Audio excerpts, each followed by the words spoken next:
My initial encounter with Dr. Edwards was in Rhode Island. We were actually just in the process of moving there from New York. And I knew I had something wrong with a couple of lower molars. I had had some work done. We were moving from Long Island, New York, and I had had some dental work done that from the time it was done, something didn't feel right. I had some pretty good size filling done. And standing outside in Rhode Island, I kept complaining about sensations around these teeth that were worked. The dentist in New York just kept grinding it. And I had a horrible, like just talking in the cold New England weather, if I opened my mouth, I got shooting pains in those teeth. And didn't know anybody. Now, through my husband's employer, he had gotten to know the manager in the human resources, she was wonderful. One of her daughters had actually worked for Dr. Edwards at one point, so she recommended him highly. She said, he's painless, he's diligent, he really cares. You will love him. And that was pretty much it. So that's how I wound up going to him. I was very fortunate because they had an appointment that was just a few days away. I was even more fortunate because by the time I got there, there had been a cancellation. My first encounter with Dr. Edwards was 3 to 4 hours in the chair for work on 2 teeth to do crowns, because what had happened to me in New York had to be undone, and as a result I required crowns. And he was the first one ever that for some reason I felt completely at ease with. And so my first encounter with him was major work. He was very, very concerned and considerate with what I was going through. His staff then was very supportive and very, very good, as is his staff today. And it's like he treats the whole patient, not just your teeth. Prior to seeing Dr. Edwards, truthfully, I don't think I ever got really good dental care, because by the time I did get to Dr. Edwards, I had discovered a multitude of things that I had been doing wrong all my life that nobody ever corrected.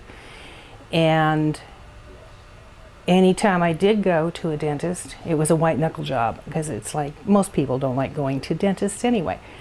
Because I was so afraid of dentists, I religiously went for my cleanings, because I figure that will prevent me from having to have any real work done. And it was the contrary that happened prior to Dr. Edwards, because no one educated me on real thorough dental hygiene. I've had everything from just simple cleanings to real deep cleanings. I've had root canal, crown work, extraction. So I've had a number of issues that he's dealt with. I'm a tooth grinder, not proud of it, but there I am. So we've dealt with that as well. He was very in tune to, seem to have always had TMJ. He was always, whenever he was doing, especially any extensive work, tuned into that, to where made sure that the comfort factor was there, because my jaws would crack and lock up and stuff.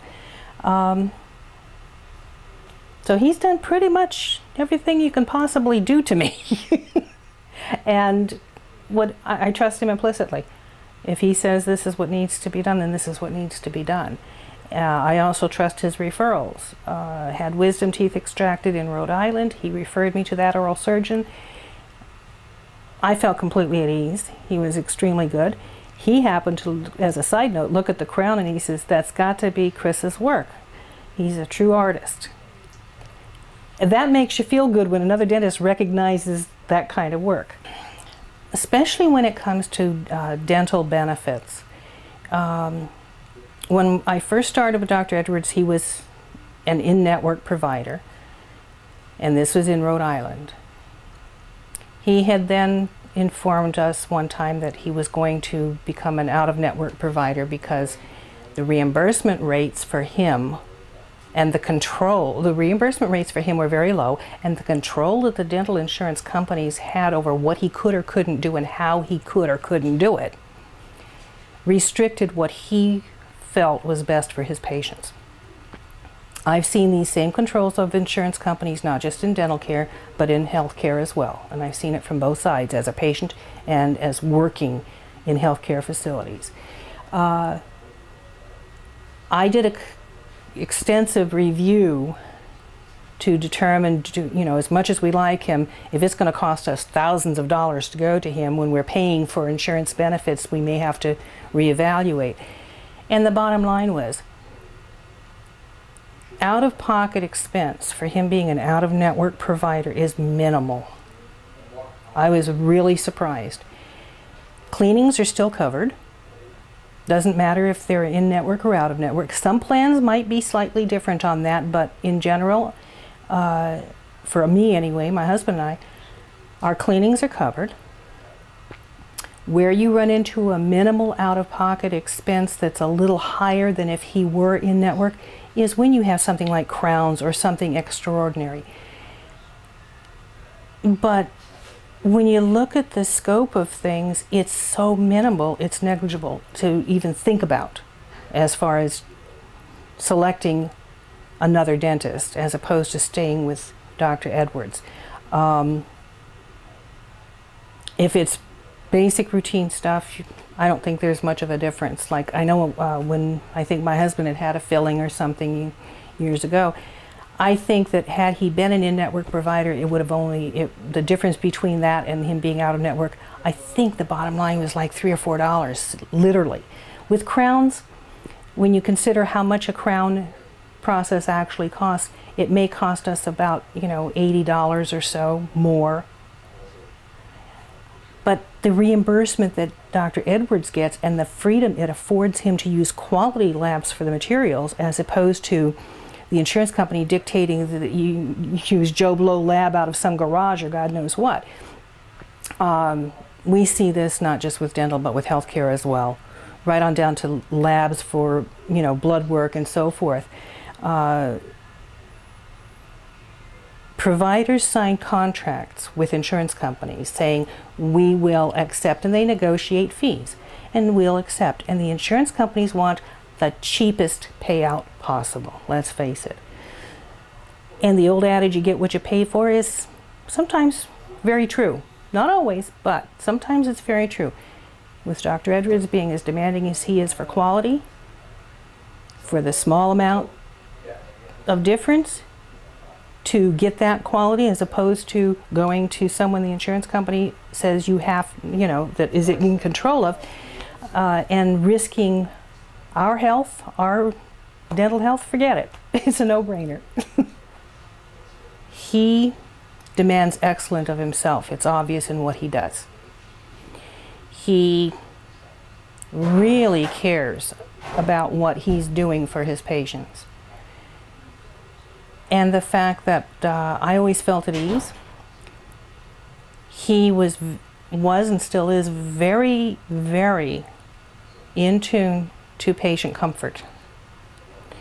I've never felt stressed out when I've come to visit him at his offices in Rhode Island or here. He just makes sure that his dental patients are never stressed out, if he can avoid it. I didn't realize that I didn't have good dental care until I came to him. And you can definitely see the difference when you go to someone who is state-of-the-art.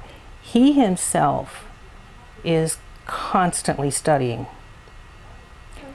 He will be studying, for the next 100 years because he is demanding of himself. He has a real need to learn, to stay up with whatever can benefit his patients the most. And it shows because he's always been state-of-the-art with whatever he's doing. And he also is very good at recognizing, when I said earlier that, he kind of treats the whole patient, not just your teeth, he kind of looks at what you do, what your lifestyle is. He kind of ties it all together. And he offers a lot of good sideline stuff. You know, he's got my husband off sugar and on xylitol. Never thought that would happen. You know, and it's things like that. He cares. To the faces